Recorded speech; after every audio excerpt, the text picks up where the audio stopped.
Why do you feel better with canola trading at $730 a ton instead of $800 from just a week or so ago? We're going to talk about your crop marketing plan here as we get to the end of June. Time to do a little check-in. Episode 129 coming at you right now. Hey folks, welcome to the What the Futures podcast, your quick guide to better farming decisions.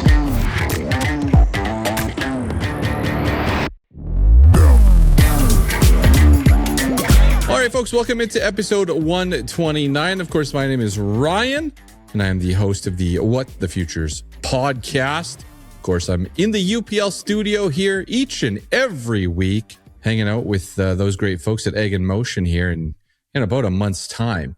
Anyways, I want to turn your attention to a product called Wave. It's a biostimulant. It's a product that you can mix with. We're going to put it on as we are going and applying our fungicide. Now, talk to your UPL rep just to confirm that. Make sure I didn't get the wrong mixing instructions from our agronomist there. But we're going to put it on our peas. We're going to put it on our canola. It helps our plants when they're in stressful situations. It also is a product that helps with nitrogen use efficiency. I know that's been a big topic here this spring with all the moisture that some of you are getting. You can check out product like Wave. You can go and check out fungicide like ROXAR. The list goes on and on. UPL, talk to your local retail and they'll hook you up. They'll hook you up with the good stuff. Also, one of the better programs out there, putting money back in your jeans. Speaking of spraying, the farm has completed peas. We've completed cereals. Wheat and barley have been sprayed as well. And we are just getting going on that wonderful BrettYoung canola crop. So we are cruising along here again, like everybody else, fighting for a window to get out there and get this job done. I don't know what's going on X, but it's just like you got to kind of brag about your acres per hour or something like that. I don't know. I don't quite follow it, but a little bit of chest pumping going on X about how much acres guys are getting done. I think I'm just going to put that we did 100,000 acres in 15 minutes and say, there you go, beat that. But anyways, actually, I kind of laugh because as I'm recording, my sister just sent me a video on the farm of a drone, a sprayer drone. And I don't know if they're tackling dandelion in the lawn or what's going on, but it looks quite the sight. Whoever's driving, whoever's piloting that thing, they're having some difficulties. But anyways, lots of fun technology coming out on the farm here. All right, I was on the road here today. I spent the day in Madden, Alberta. It's the first time that I've been through that town. I think I counted 3 houses, but a phenomenal community center, a phenomenal space, community space, baseball diamonds, campground. Ryan Copperthorne with Cows in Control hosted a wonderful day. And I wanted to go because I am an absolute idiot when it comes to cattle. Like I Googled some things on my drive. I Googled a couple things that you shouldn't have to Google, but I just wanted to make sure that I had some of the lingo down and some of the terminology. I wanted to make sure just in case, as I was called to answer something or called to provide an opinion. Thankfully, that was not the case. I got to sit in the front row, take good notes, and just really thankful for the opportunity. Also got to talk to a couple of great listeners as well, which is always nice. I kind of forget that some of this stuff goes out, and I feel like I would be doing this anyway. And even if it wasn't going out, I'd still be recording crop marketing stuff and just listening to it myself. Maybe, I don't know. But and then people come up to me like, hey, I listened to the show on my commute, or I listened to the show, or I was at the last conference or whatever. So it's cool. Thanks for coming to say hi. Certainly do appreciate it. Yeah, sometimes I forget what I'm putting out there for content.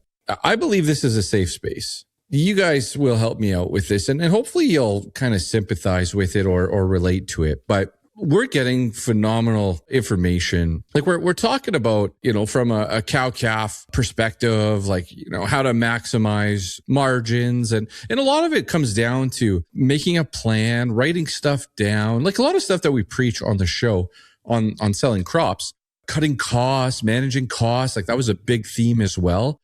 I got a lot out of it. We also recorded a couple segments that we will be sending out in short order as well. Ryan was very willing and allowed us to do some recording there. So we're working on that in the background. My moment here, and I hope that you guys can kind of relate to this, but they brought up that they're going to talk about AI. And I got pretty excited because when I think of AI, I think of artificial intelligence. Farmers, we talk about AI stuff, or, what are we using? What language model are we running? What prompts do we have that are helping us in our day to day? I'm just here to say that AI in a cattle meeting is not artificial intelligence. I'll tell you that. It was not artificial intelligence. I'll let you Google it. I'll let you look it up.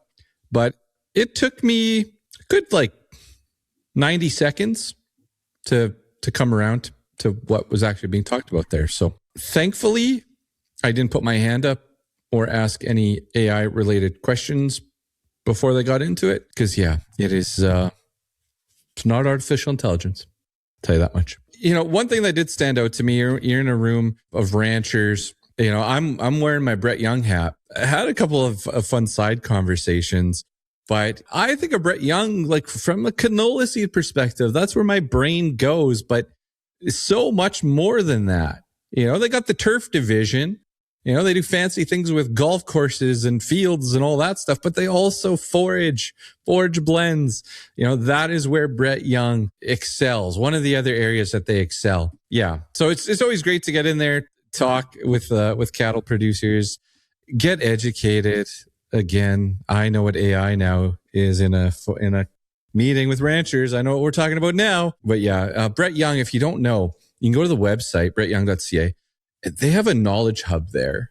And if you want to see a YouTube sensation, they have in their knowledge hub, you can go and find all sorts of helpful videos. It could be in regards to forages. It could be another product that they offer. But they are YouTube sensations. So go check out those videos if you are looking for a little bit more BrettYoung knowledge. There's a couple that stood out to me, but anyways, we will have those folks on in the next couple of weeks. Positive moments. I want to wish everybody a very happy Father's Day.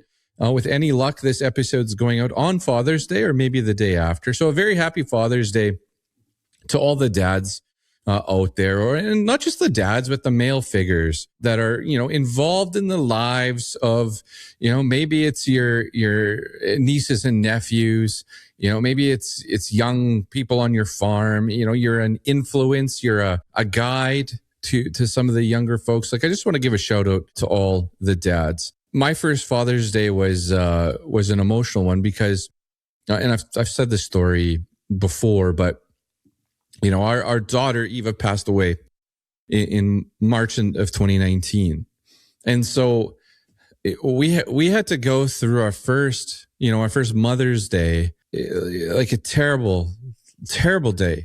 I can't even put it into words.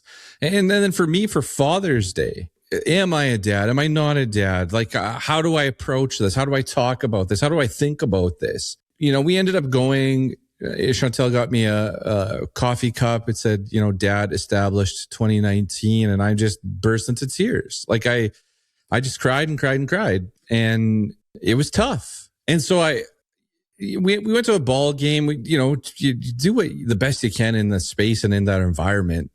And you try to sit there and with a brave face and, think about, what it is, what it could be like to be a dad. Right. And so anyways, I don't know. I'm always hypersensitive around some of these events. Cause I've gone through them. And so I know there's folks out there, maybe they're trying to have kids, moms, dads, trying to have kids that they can or doesn't, it's not working or whatever it is. There's lots of people that go through that, or they've lost a child or whatever it is. And so maybe you don't have a biological child, but you're still a male figure in your nieces and nephews or young people around you. I don't know. I put it out there to all those guys as well. All right. So a happy Father's Day to everybody out there. Also, I'm very thankful because I am turning here. If this episode is going out, I've turned 41 years old. 41. I'm a man. I'm 40, right? I'm 41 years old here, and it's very thankful to be here at 41 and doing this. So So we are off camping this week, and that's what we do every year for my birthday. And yeah, looking forward to it. All right. Now, I promised to keep these short. So this is video 3 of 6. Again, you are going to get all of these videos or these episodes, I guess, before July 3rd. So after this one, we're trying really hard to get some of the cattle stuff out. We're trying really hard to do that. I do have a backup of maybe some feed grains. So it's either going to be cows or feed grains or both. And then we got some Fuel Nexus after that. And then we're kicking off the Crop Marketing Made Cool conference on July 3rd on that episode. So here we go. So lots of fun. And of course, if you still want to continue to ride with us here, July 6th is the next strategy room. I think there's about 50 spots left in that for that day. So just strategy. Cody Bills with FBN Crop Marketing, Sarah Cachet with Trigger Grain, and Tyler Durst with RBC. So futures broker perspective, analyst perspective, and then we got kind of the data guy in the U.S. perspective. Okay, lots going on here. All right, let's talk some crop marketing stuff, and that's it for today. We're just going to go through 5 things. All right, we'll try to keep it to 5. Number 1, it was really it's really weird. It's really weird to sit here. As I'm recording, Nov canola is trading at $730 a ton. Sorry, we got a 729 here. We're down 490. I thought it would settle down. U.S. markets are closed tomorrow. I thought canola would settle down for tonight, but 729. There we are. And we're actually, in my opinion, we're just going through a little bit of support here. If we go close the end of the week at this level or lower, I think there's a bit more downside coming. Maybe to the $700 level, maybe worse. Anyways, we'll get to that in a second. But it's really weird that emotionally we sit here, and I don't know if you can sympathize with this or not, or relate to this, I should say, not sympathize, but relate to this. But you feel better. People are feeling better. When canola hit 800, it was like I ran over someone's dog. It was like grief coming across. It didn't matter if it was a text message, a phone call. I had, canola hits 800 and some people had some very pointed things to say. They had some things to get off their chest. They were not happy at 800. And yet, I spent 6 hours on the road today. I was on the phone for most of that. And even in the room today with growers, it's completely different. No one was mad. Nobody was mad. Nobody was disappointed. And to me, they should be swapped. You should be mad today. You should feel like someone ran over your dog today. Canola is trading at 728.60 right now when it was just 802. It's amazing. It's amazing how we go through this as humans. We go through this and these emotions come in and impact our crop marketing. And at $800, put options were too expensive. At $800, people were unwinding positions, taking some loss on positions they shouldn't have been doing. It's okay. It's all right. We're going to be okay. Let's breathe. Let's not look at it for a couple days, right? Just doubling down on some of the pain. This is when you should be sitting here saying, son of a gun, did I do enough? Did I do enough in this latest rally? Because this is the fun part now. This is the fun part. I'll just add to this too. I get to talk to a lot of analysts and advisors across the prairies. Nobody wants lower prices, but damn it, a pullback in the markets, the pressure valve comes off. What I mean by that is you could have a conversation with a farm that is being margin called. They have a hedge in place. It's a defensive strategy, but yet they have to put more money in an account. The pressure, the tension rises. People are short with each other. They get mad at each other. They're not happy about what's going on. Yet it's to protect margin on the farm. That's what you're trying to do. You're trying to protect against worst case scenarios. And analysts and advisors can lose clients over these conversations. You can lose a client if a client's getting margin called for a couple of weeks in a row, feeding money into this thing, the pressure going up, people get mad and they don't forget about this stuff either. It's interesting how it works.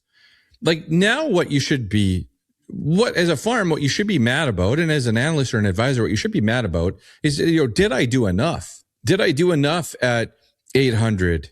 Well, no, none of us did, right? David did. I know David did. David hit the high of the market. David, you're doing a great job, buddy. But 790, 770, 760, did you do enough at those levels, right? And if you did, you sit there and you say, I feel good about my position. I feel good about my crop marketing. No problem. I can, live another day, wait for the next rally, and away we go. Because that's the beauty of these things. Markets don't go down forever. They have really tough moments, years and years where they have a tight trading range and things like that, but they go up and down. All right. So did you buy yourself enough time? And it just, I don't know, guys, this is when you should be mad. All right. You should be feeling good right now, but we feel good because now if you've sold something, you get back to your level. You're like, oh, Mike, I got a couple of contracts that look better now than where we're at today. And, oh, my other contracts are in this level. And oh, wow, like I feel okay now. I'm calm. Guys, that's not how this is supposed to work. I know, I get it. I understand to some degree, but this is what happens. And the other thing too, emotions, emotions get involved and decisions start to get made. I've seen this time and time again. And I even had this conversation with a few different growers about, hey, the market is going up. Maybe you wrote a call, a 750 call, for example. The price goes to 800. You're offside. You're not gaining. If you did 100 tons, that 100 tons it's not getting any better than 750. All right. And you might be getting margin called depending on how much margin you have out there. But what happens is you get a double whammy here. And so I'm not going to say what Susan Stroud said the other day on the show, because of course she comes on when the market hits its peak. And then she had a triple something comment that she put in there that we did beep. But it happens. And so what happens is you have it skyrocket. I can't take this pressure anymore. I'm so mad at this position. I'm getting out. All right. So you take that loss. I'm getting out. I'm out of this thing. I sold it. I'm buying it back. I'm realizing the loss. Now, if you sold it physically, sold it or sold futures or bought a put option, totally fine. You're totally fine. That is the right thing to do. But if you do nothing, which is what happens and what has happened, you do nothing, the market drops. Now your position would have been completely fine. You also didn't sell anything at the high. And so now you've got out at the high and you didn't sell anything at the high.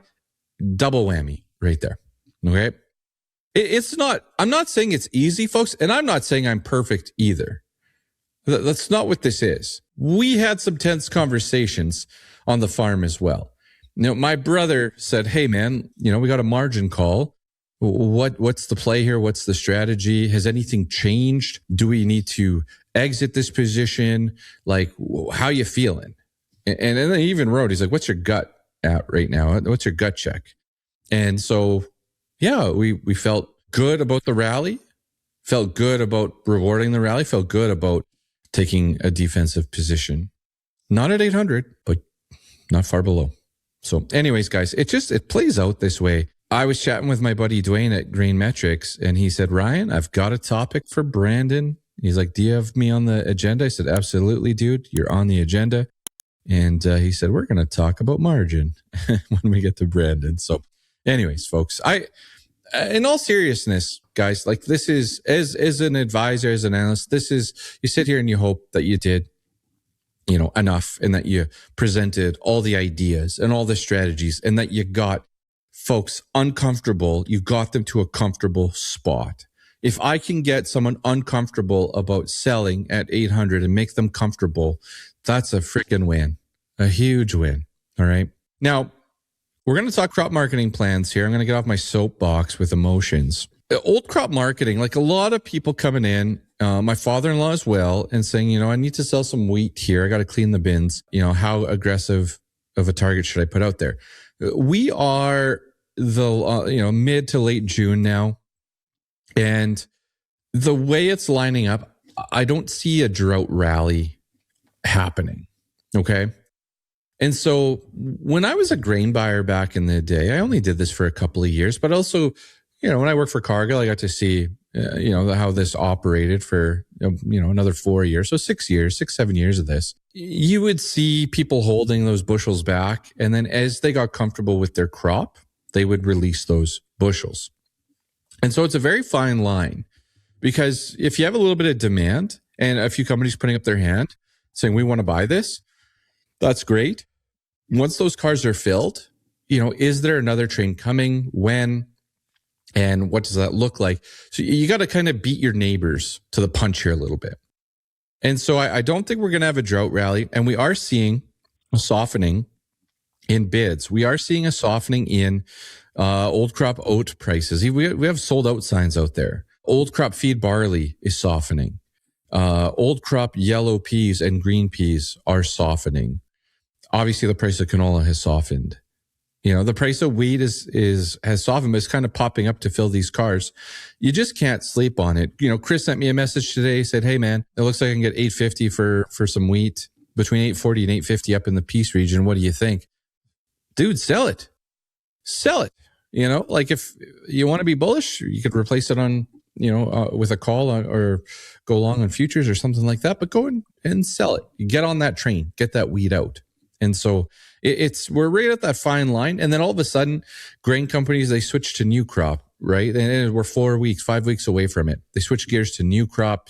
Some companies like to have empty elevators so that they can do cutoff, and they like to do that. It's the time of year where they can kind of pull that off. And cutoffs are important because that's how a lot of their bonuses get paid out. So they want to do a cutoff, and they want to see where they sit and figure out if they hit their margin goal. So yes, your local line company has a margin goal that they need to hit to trigger that bonus. We could talk about that maybe one day when we're having a beer at Egg in Motion. Third thing, new crop. So new crop, from a crop marketing perspective here at the end of June, it's obviously an important time for crop marketing, but you want to kind of look at a few different things. So if we don't have a drought rally, we may still have a weather rally. It might be too much moisture, or it could be another event that we will not name on today's show. We could have other rallies, but it just, there are some dry pockets of the prairies, don't get me wrong. But from a full scale 2021, knock on wood, that certainly doesn't seem to be the case out there. I don't think we're getting a drought rally in the US or in Canada. So we sit here at the end of June, and this is a time of review. All right. This is a time of review. I update my cash flow planner for the next 6 months. I create my harvest delivery plan. What do I have for space? What are we doing for logistics? Tie that in with cash flow as well. So those are kind of two things that we focus on right now. I review my contracts, my percent sold, make sure that lines up with cash flow. And then I'm reviewing my targets. While I'm reviewing my targets, though, I'm also checking in on my progress. Any reason to put a negative number beside my yield that I penciled in, or a plus? It could be an unseeded acre. It could be a flooded out acre that's going to be negative. It could be went and applied something on my crop and it seemed to set it back, or I had a bug issue, or whatever it is, right? There's a little negative. You might be sitting there and going across with the sprayer and saying, man, things look awesome. Things look good. I'm going to put a little plus sign beside it. But once you do that, it's also a time to check your bias. All right. Check your market bias. Are we going higher or lower? And if you can write them down, I've got these handy notebooks, but I've got, short-term action items on the top, long-term action items below. So when we're having farm meetings, I'm writing stuff into here. And then my bullish factors, my bearish factors, my neutral factors. But where do you sit from a market bias? Because if you sit here, for example, and you're like, man, my crop looks really good, and I'm pretty comfortable with the weather forecast. And, I went for a drive to get parts, and man, a lot of crops looked good out there. Like, are you incorporating some of that into your decision making? Globally, what are you hearing? Doing a little bit of research, market research, and getting caught up, and just checking your bias against what you're kind of gathering for information. Because as I see it today, we're in a little bit of a stalemate here. I don't think there's a lot of farms selling new crop anything right now. I think it's pretty quiet. Maybe a little bit of lentil business happening out there. Maybe a bit of flax or something like that, but just pretty quiet. Who's going to blink first? Is it going to be the merchandisers out there? And yes, wheat basis is getting better. The Canadian dollar is lower. There's some positive things kind of happening there. Who's going to blink first? Is it going to be the buyers? Is it going to be the farm? And the farms, as they get comfortable with their crop, will start to sell. And you can go back, reference years of like a good growing season, a good summer, a nice cool July, or you just imagine things are going good. And you can actually see, times where the markets don't really rally much in the summer, right? Even go back last year to canola. Right? Like we did a little peak, did a little dance July 2nd, hit 720. And then from there, we had a beautiful growing season after that. And we just slid lower and lower, and then ultimately went and made that low at the end of the year. I'm not saying that's the case. I could paint an argument for a heat spell in July and some weather concerns. But anyways, we don't always rally here in the summer. Okay. So kind of check that.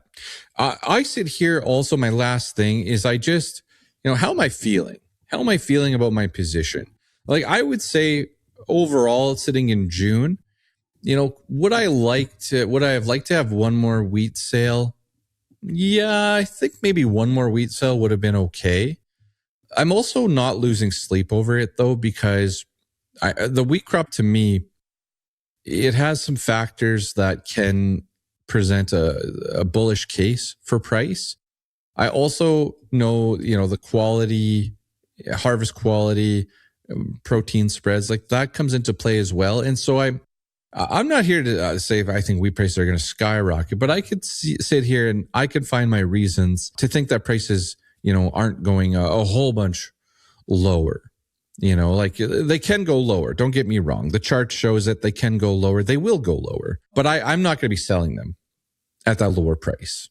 I feel good about my reasoning in the wheat market, and I feel good about what I have done. I have some really good harvest movement.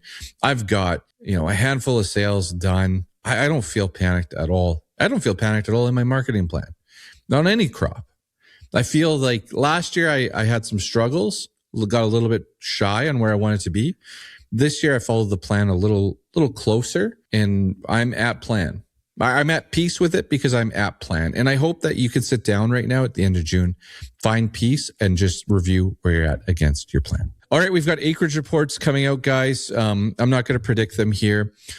I'll just highlight. It's interesting to see people commenting on their travels, how much canola they're recognizing out there. It doesn't matter. I've got 3 completely different regions, like 7-hour drives between them, and people, just saying, hey, it's kind of interesting. There's a lot of canola out here. Southwest Saskatchewan, Northern Saskatchewan, Peace region, another area as well of Alberta. Anyways, we'll see. But it wouldn't surprise me to see our acreage report come out here at the end of the month. Also maybe line up with a bit of a low in the canola market. I think if there's a surprise, it could be on that canola acreage. My number's higher than what's been reported. My number's been higher since last, November, early December. I haven't really changed. In fact, my number might be a touch low, but we'll see. But we'll see canola at 729. Do we go and flirt with 700 or 680 with a big acreage number? Time will tell. All right. U.S. numbers are going to come out as well. Lots going on, lots of moving parts, lots of influences to your price direction for the summer. Throw acreage numbers in there, throw weather in there. You got some volatility coming. Last thing here, Strait of Hormuz. An MOU, memo of understanding, for the sake of the end of the war. Sure, and the price of diesel, I'd love for this to be done. I'd love for the war to be done and for fertilizer prices to come down and diesel prices to come down. Absolutely. But an MOU is, I've been part of MOU before. It's basically saying like, hey, we are going to lock down this negotiation period. And this is from a business perspective, but we're going to lock down this negotiation period. We're going to just negotiate exclusively. And that's what you're committing to. So with the Strait of Hormuz, the war in Iran, is it over? The market's certainly trading it like it is. I don't know, guys. Like I don't know. I have my doubts. I continue to have my doubts on this. Again, for the sake of lower fertilizer prices and diesel, I'd love to see it over, especially if grains and oilseeds are going to take their premiums out as well. Then we might as well get our inputs down. We'll see where this goes over the next 60 days, but I expect that we're going to see some volatility out of this. Yeah. All right. Okay, folks. I'm going to leave you with that for episode 129. Again, I got a little bit out to lunch, with the emotions stuff, but it's just, we need as humans here, as crop marketers, we need to work really hard at parking our emotions and just, looking at the facts and not putting ourselves in positions of financial grief and financial pain because emotionally we're getting more involved. We got to figure out how to park that. And I know you've heard that many times before, but once again, we saw it. We saw it play out. Yeah, to me, like, you should be PO'd right now. Like, if you didn't do enough, if you don't feel like you did enough for your crop marketing plan, like, you should be fired up now. Not when canola hit 800. You should have been excited about that. And now you can be upset. So anyways, folks, if you enjoyed this episode, let me know. Ryan at whatthefuturespodcast.ca. Sarah with Trigger Grain's going to take over a cup of coffee this week. So watch for her on Tuesday morning, 8 a.m. live on YouTube. Yeah, if you like the episode, tell a friend, tell a neighbor. That's how we grow the show. Certainly appreciate it. Yeah, we'll keep these videos going here, these shorter videos over the next week or so for the What the Futures podcast. My name is Ryan, and you got it. I'm out of here.